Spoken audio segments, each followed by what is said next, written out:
God bless you. Thank you for joining me as we again come to you with real talk. I appreciate you chiming in. Come on, you could put in those comments because I like to read what you got to say. And we're going to go right into it. This is your opportunity to share. Share with someone, share with a coworker, a friend, a relative, a neighbor. Just hit that share button and then everyone on your page will get an opportunity to view what you are viewing. So we're going to go right into it. What have you mastered in the natural? And was it beneficial to your walk of life? Let me ask you that question because that's the question for this evening. What have you mastered in the natural, and was it beneficial to your walk of life? So when you think of mastering something, you think of having authority over it, which means you can control it. When you master something, there's a person with an exceptional skill at a certain thing. What is the saying? Jack of all trades, master of none, which means there's somebody that may not have a particular focus on one particular thing, but they can do all of this and they can do that. It's kind of like going to one of those restaurants that have a menu and you don't know what to pick from. They have so much. But then when you go to a steakhouse and that's their focus. So you must understand that when I say what have you mastered, what have you taken authority over in your life? And whatever that was it beneficial to your walk of life? Again, to master, it's to become proficient in whatever you're doing. I'm a master at cooking. I'm a master at sewing. I'm a master at building buildings. I'm a master in architectural. And also when you say master, it means to overcome. To defeat. Oh yeah, I know how to master my emotions. I've learned how to overcome my emotions. I've learned how to defeat those things that might come and take me off my path. Again, when we say master, it means to rule or control. So again, I'm going to ask you a question and we're going to explain it. What have you mastered in the natural, and was it beneficial to your walk of life? So it's a good thing, but I'm not interested right now. Oh, I mastered overcoming with drugs. That's a good thing. But that's not what I'm referring to. Well, I've mastered smoking. I've smoked for 40 years and I just stopped. That's a good thing. That's not what I'm talking about. I'm going to talk about something that sometimes we don't think about. I think about it and I thought about it myself because I try to teach my grandchildren that. But I have learned, and I said this on Facebook the other day on somebody else's page, I have learned to master the art of ignore. I have learned to master the art of ignore. Not when you're talking to me. So somebody say, well, when I'm talking to you, are you ignoring? I'm not talking about that kind of ignore. But I've learned to master the art of ignore. What have you mastered, and was it beneficial to your walk of life? So as I think about the word with me, ignore, at times it was beneficial, but I'm realizing now at times it was not. It was not beneficial.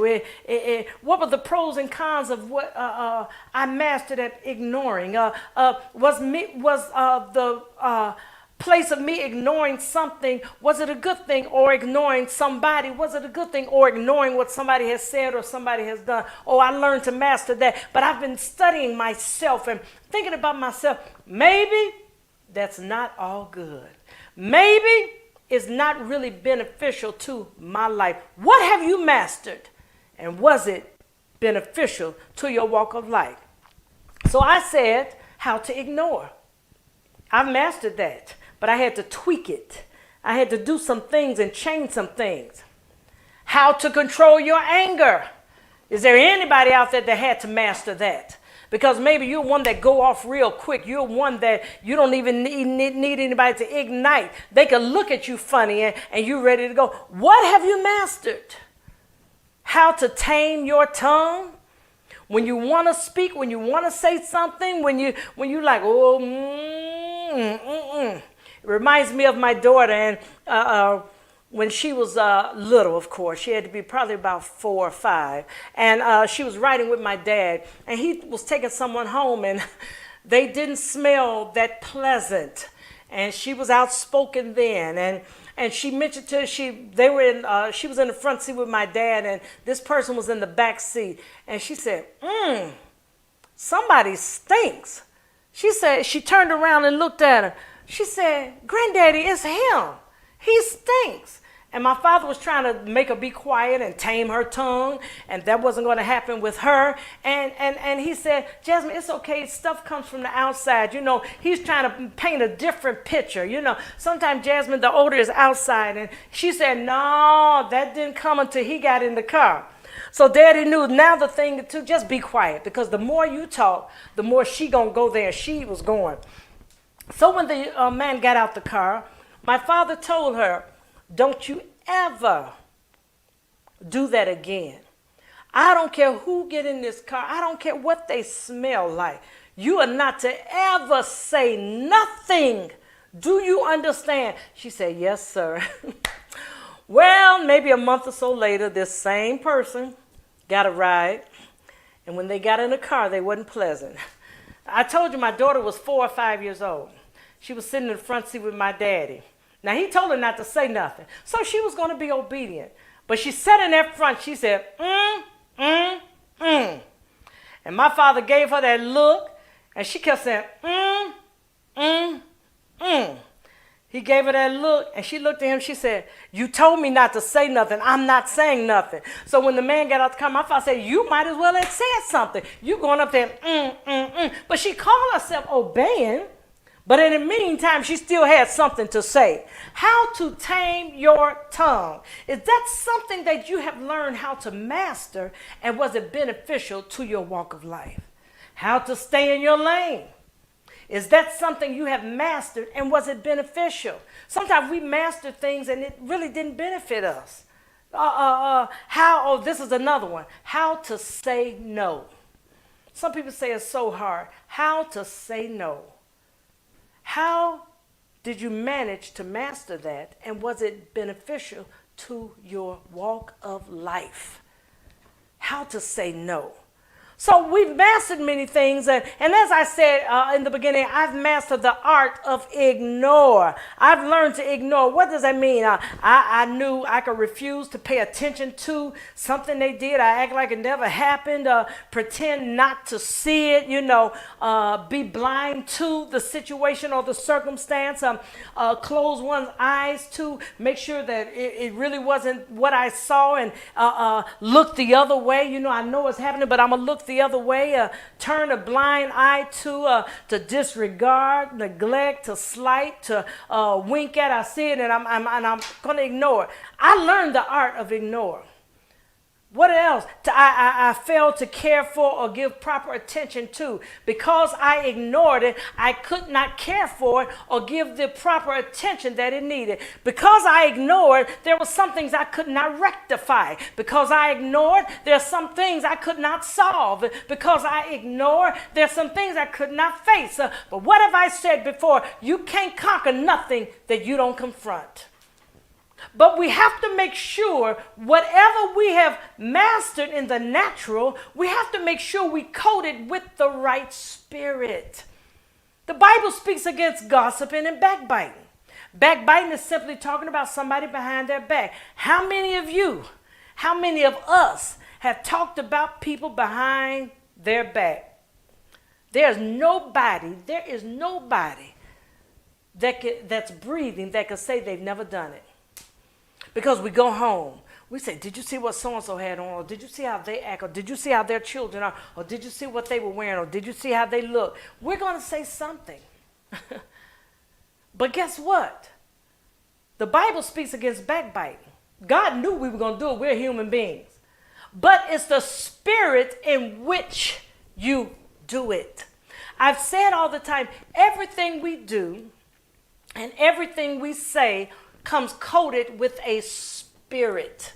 Let me say it again. Everything we do and everything we say comes coated with the spirit. So I could be backbiting if you look at the definition of backbiting, and I may say something, but I'm not saying it in a bad way. I'm not saying it like getting a rise out of somebody else's downfall. I'm not saying it because somebody's messed up and I'm excited that they messed up. You have to make sure whatever you do it with the right spirit. So what have you mastered in the natural, and did it benefit your walk of life? Whatever you have mastered, you've got to make sure you do it in the right spirit, with the right coating on it. How to say no.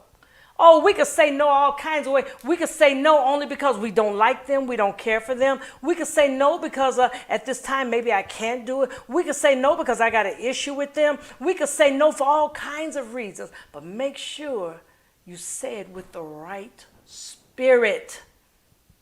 How to do these things and let it be coated with the right spirit. How to stay in your lane. You know, we're everywhere. We're here, we're there, we're in this one's business, that one's business. And anybody that really knows me, I don't like talking about other people's business. I don't know. I know my parents, especially my dad and my grandmother, because my dad and my grandmother, my mother was very quiet. But I got some of her characteristics. I've never heard her talk about people. I may say something in a comical way about somebody. I may say something just to get a laugh and not get a laugh on them. But what I'm saying is that if something is funny, I may make a comment. But just to sit, you got some people, they get a joy out of your downfall. They want the worst for you. They don't want you to succeed. That's the wrong spirit. You've got to be happy for your brothers and sisters. They'll sit and talk about your downfalls and everything that has happened in your life, but you better not say nothing about theirs, because now they're ready to fight. You have people, that's all they do. They sit around and they gossip all day long. When I was youth leader at my church, I used to tell the young people, don't say nothing that you don't want somebody to say about you or your family. We got to be careful. The Bible says you will reap what you sow. The Bible says, you will reap if you faint not. We must remember everything we do in our life and we put out, we will reap it. Oh my God, you can mistreat somebody, you're going to reap it. You can act a certain way with your parents, and guess what? Your children turn around and do twice as bad. I'm talking about reaping. We must be careful, because things that we put out, it comes right back and it hits us. God said you're going to reap if you faint not. So sometimes, and I've said this before, not sure if I said it on Facebook or in the service. I know I've said it within the walls of my church, but there are times that people will leave here and we're like, look like all the good ones are leaving. Look like the good ones are passing on. And God spoke something to me. He says, people have to reap. If I take them out of life, they are not reaping. So therefore, sometimes I give people longevity in life, but it's not a fulfilled life. Because while they're living, while they're breathing, they are reaping. We got to be careful. Because what goes out comes back double, comes back triple. How to stay in your lane. We could talk bad about somebody and praise this one, and they're in the same situation. But guess what? This is my buddy. This is my friend. This is my cousin. This is my best friend. This is my BFF, whatever you want to call them. This one, and I don't really like him anyway. So we say things about this one, and yet over here we see no wrong or no harm. How to stay in your lane. Don't allow yourself to be a garbage can. My grandmother used to tell me that, she said, you go to the store and you buy a new garbage can, and why did you buy it? You bought it to put garbage in it. After a while, when all the garbage begins to go in it on a daily basis, it's no longer that clean garbage can that you brought home. Now it's become tainted. It's become contaminated. It's become filthy. It has become nasty, smelly, because of what was put in it. Some of you all are garbage cans, and you've become contaminated. You've become poisonous because you allow people to bring you so much stuff. You've allowed people to put stuff in you. And see, another thing, you got to be careful, because those people put things in you. And then when you see the person they're talking about, that's all you can think about. We got to be careful. Just tell them, say, you know what? That has nothing to do with me. I really don't want to hear it. Sometimes I may ask about somebody because I'm asking just to check on them, but some people ask because they're just downright nosy and they're hoping the news is not good. Come on, somebody. They're hoping the news is not good. I'm telling you, that's what they're wishing for. I've never wished that on anybody. I may ask just to see how somebody's doing, or I may have thought about them. I may have even dreamed about them. But you can't wish harm on nobody and expect right to come out. Or you can't do wrong to nobody and expect to live up on the high. These things will come down. God will knock at your door and give you a reality check. We've got to stop thinking that we're above everybody. Nobody. Sometimes God will even take the most humble person in the world and raise them up. But guess what? He can raise them up because of how they feel about other people. They'll take people with them. They won't ever dog people. They won't ever harm people. When pastors have mastered a particular area of ministry, I admire them. And I learn. They could have been pastoring 2 years and I've been pastoring 25. I learn because I just feel that you can learn something from everybody. Whether you learn to do or you learn not to do. Y'all hear me? Just because we're in school, just because we've graduated with honors, just because we've got straight A's don't mean we know everything about that particular subject or situation or circumstance. Always be open for somebody to tell you something. Sometimes people say, I don't listen, but I do. Now, sometimes they say I don't listen because I may not grab it right then and run with it. Because sometimes people have told me things, I'm like, wow, that's a good idea. But I knew it wasn't for my church at that time. Not saying it would never be. It was just at that time. Stuff that I wanted to do years ago, I'm just now doing it because now is the time. How to stay in your lane, how to mind your business. What does the song say? Sweep around your own front door before you try to sweep around mine. Even as pastors, we can't counsel like we used to. Some people don't want to hear that, and they want to be the world's best counselor, but it will get you in trouble nowadays. We better use good common sense and stay in our lane. My grandmother used to tell people because of the wisdom that she had and the way she connected with God. And Mother Bata, I want you to ride with me over in this neighborhood. I saw a house. And I want you to tell me, is that my house? She would ride with him. And when she get over there, she'd say, no, let's go. But nowadays, people are not asking that, and I'm fine with that. If someone come and say, Pastor, pray, I'm looking into a house, I'm like, okay, I want you to tell me if that's for me. I'm like, nope. I look at them and I say, can you afford it? Well, yeah. I said, well, then you ask God if it's for you to open up the door and make a way for you to receive it and get it. That's what you do. I'm teaching people and I'm helping people to pray for themselves, not depend on somebody else to take you by the nose and guide you. You got prayer down on the inside of you and you can reach heaven. Staying in our lane, doing what we need to do. The pandemic has been a blessing, but it's also been a hurtful thing to a lot of families. People have lost a lot of things, yet people have gained a lot of things. People have been blessed in many ways during this pandemic. I've asked God since we've been in this pandemic for now over a year. God, show me. I want to do it right. God, I want to thank you for what you've done, but now what's my next move? What am I to do? Where am I to go? How am I to be God? Let me tell you all something. I will be 64. And I'm like, God, I'm not one of them that need to be doing all the stuff when I'm old. I want to enjoy life. God, I want to thank you. This pandemic taught me. Oh, come on, people. I use me for an example. But it taught me, even when it came to my family, put my family in the place where they should be.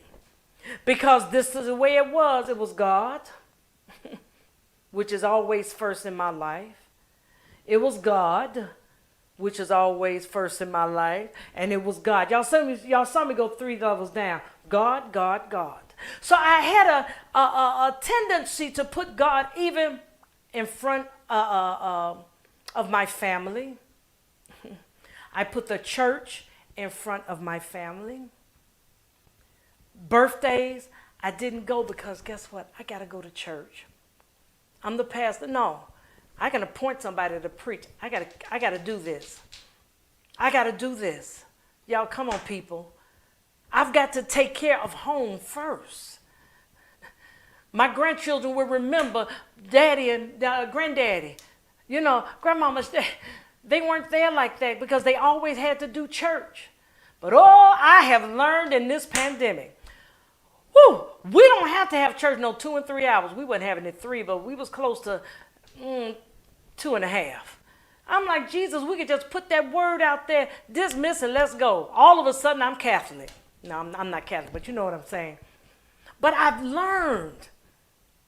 Here I am as pastor, we give, we do. But then you got people, if it's their birthday, they could care less what you're doing, and they're going to do it, which is nothing wrong with that. But I had to learn, that applies to me. Enjoy life while you can. What have you mastered in the natural?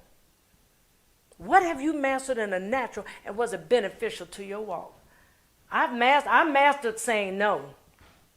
Oh, I know how to say no. I know when to say no. People have gotten all kinds of things from me, money and everything, and it was through lies, but that's something they're going to have to live with. They're going to have to deal with that because I did it out of the goodness of my heart. But now my heart has taken a turn, and I will say no. People don't like it. What's wrong with you? Why you got to say, learn how to say no? Do you know how to say no? I just find it so hard. But guess what? If you regret doing it, if it's going to begin to be housed in your heart, and you're going to begin to see them in another way, you probably should have said no. And saying no kept you straight. It will keep you straight. It will keep you on the right path. How to tame your tongue. Well, what comes up comes out. That's not wisdom. And the Bible even says, if any man lack wisdom, let him ask. So right there, if that's one of your sayings and that's how you feel, you need to pray and say, God, help me. I need wisdom. Because everything is lawful but not expedient. Everything you just can't say. Now, there are some people who say, I do it, but I know I don't. I do it with certain people because I have that rapport with them, and I can say things, we can laugh about it. There's certain things I know I can't. But I use wisdom whenever I talk to people. And then somebody else that I would say something to, well, you didn't say that to them because I couldn't. How to tame your tongue. How to speak when necessary. How not to fly off. No one will ever, ever, ever catch me going off in public. Never. Because I've mastered how to tame my tongue and speak. No one will ever hear me going off on a waiter that's not pleasant. First of all, I don't know what they're going to do to my food when they bring it out. So I'm very pleasant, even if I don't eat it. Even if I just tell, when they come, I tell the manager, you know, I'm not really feeling this. The waiter wasn't that pleasant. Da, da, da. And I try not to do that because I don't want anybody to lose their job. But I just can't eat this food. I just can't. And they take it off the bill. I'm not going to sit there and go off and snap off. Road rage. Y'all better be careful with road rage. Folks are crazy. As fast as I drive, I've learned how to be considerate of others. I don't blow my horn. I used to. You blow, I blow. You blow, I blow. You taking too long to take off. You driving slow. But I've learned I'll just drive slow behind you or get over in another lane and go around you. And when I go around them, I don't get them that look like, I stay focused. Because nowadays you have to be careful, people. Oh, you have to be careful. What have you learned to master? And was it beneficial to your walk of life? So, I told you that I've learned to master how to ignore. There were pros and cons of what I mastered. There were pros and cons to my state of ignoring something or somebody. But I realized sometimes I've ignored it, and sometimes I never really dealt with the situation at hand. I pretended it didn't happen, although I knew it did. I pretended nothing was said, although I knew it was. But I mastered it. I realize now, years later, I won't even say got over it. I believe I got over it. But because I didn't confront, I was never able to conquer. And I allowed it to reside in my heart. Not in a bad way. Nothing against them. Nothing I wouldn't do for them, because that's just who I am. But I still had to learn. What is that song Fantasia saying? Go ahead and free yourself. I had to go ahead and free myself. Just because somebody brings it up doesn't mean you haven't moved past it. Just because somebody brings up something that has happened to them does not mean that they're harboring it. But sometimes they have not faced it. And you people, we must understand there are things that are literally a part of our life's journey. And there's nothing we can do about it. There are things that are part of our life's journey, and there's nothing we can do about it. So people have to understand when they do something to you, it becomes a part of your journey. Now we can choose whether to grant access to it or deny it. We can choose how to handle it. We can choose how to ignore it and keep it moving, or how to face it. During this pandemic, I have faced some things. I have realized that there were those that were close to me, was the enemy's right hand, left hand. They were all of that, but we ignore. And guess what? What else we do? We want to think they'll never do it to us. That's how a lot of you all deal with stuff. Well, they'll never do it to me. Yeah, they will.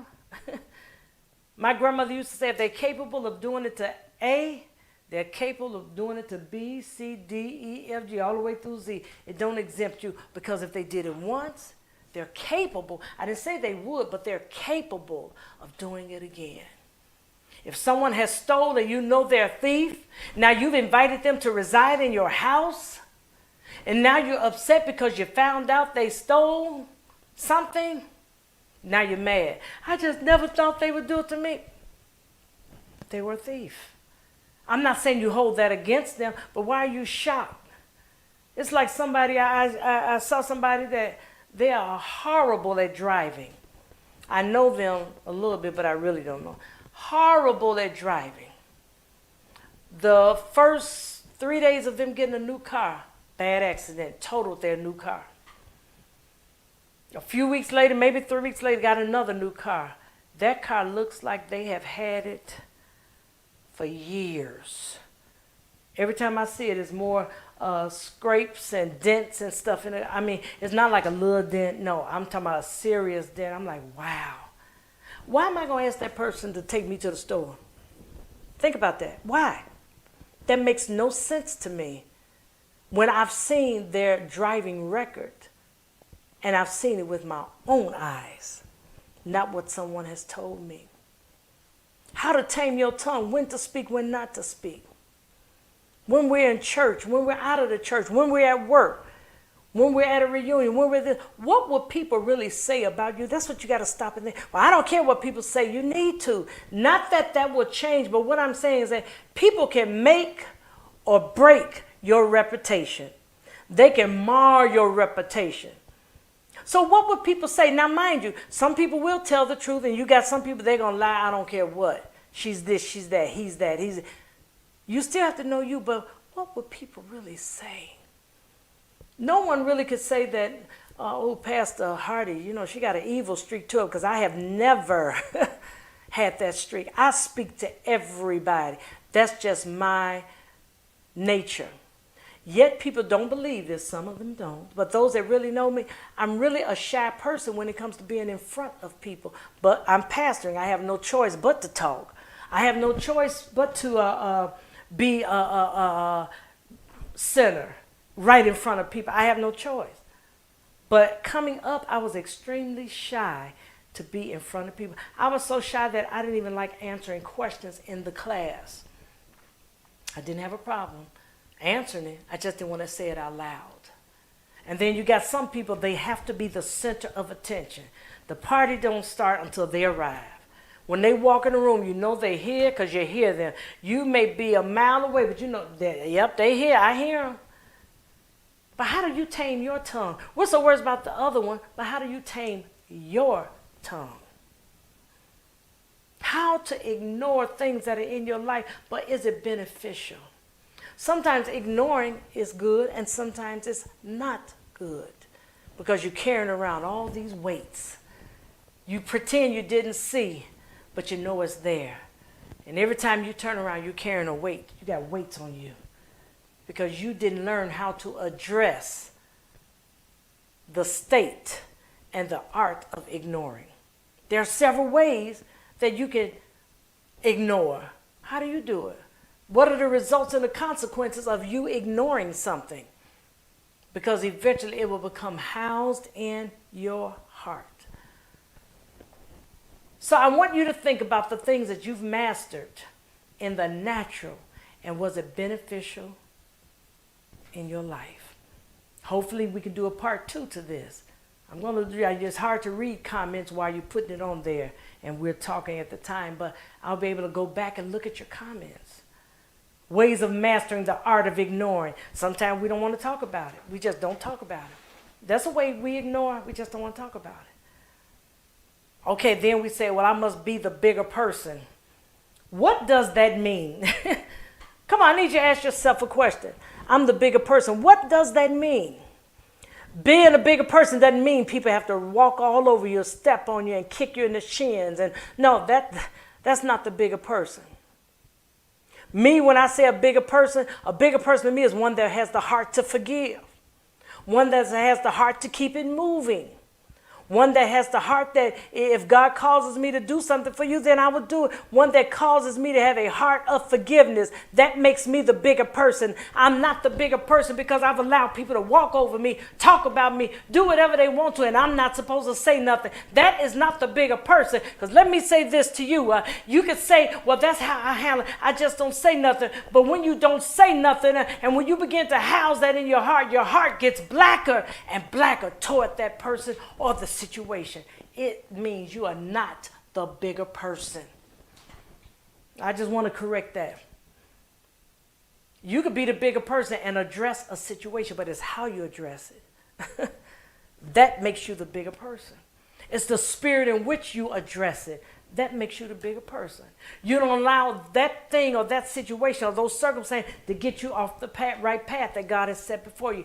That makes you the bigger person. You may apologize when you don't feel like you need to apologize. And that was hard for me because it's hard for me to apologize. Oh, I felt that if I was saying I was sorry, that meant I was guilty. But I had to learn, no, that makes me the bigger person because actually it opens up the door for you to apologize. Now, if you don't apologize, that's on you. But I've done my part. Ways of mastering the art of ignoring. You make up in your mind, I'm not a confrontational person. I'm not a confrontational. I'm talking about on the real. I'm not a confrontational. There's some people that they're going to go there. I have never been in somebody's face and we going back and forth loud at each other. And I don't do that. I walk away. Because what I used to hear my grandmother say, only a fool will argue with themselves. So once you start going another way, I just walk away. Another way you may master the art of ignoring, you go there, but what you do, you say like, okay, instead of going there, I'm just going to keep quiet. Does that benefit you? Sometimes you may not address something at that point, but later on may give you the opportunity to address. Oh, I've gone through, and I'm going to be honest, I would love to sit and find out what happened. I may be able to do it one day, I may not. But I'm the bigger person because I've learned to forgive. If you think about all these things and these ways of ignoring, what does that mean to you? Not just ignoring how to say no. What does that mean to you? How to tame your tongue. What does that mean to you? How to stay in your lane. What does that mean to you? What does that mean to you? I want you to think about this. And put some in the comments. I'll definitely read them. But again, we're going to ask this question as we prepare to close. And I want you to think about this. What have you mastered in the natural? And was it beneficial to your walk of life? Don't you forget that. What have you mastered? I already told you, I'm not talking about drugs. I'm not talking about alcohol. I'm not talking about sexual perversion. I'm not talking about any of these things. Foul language. I'm not talking about any of that. But what have you mastered in the natural?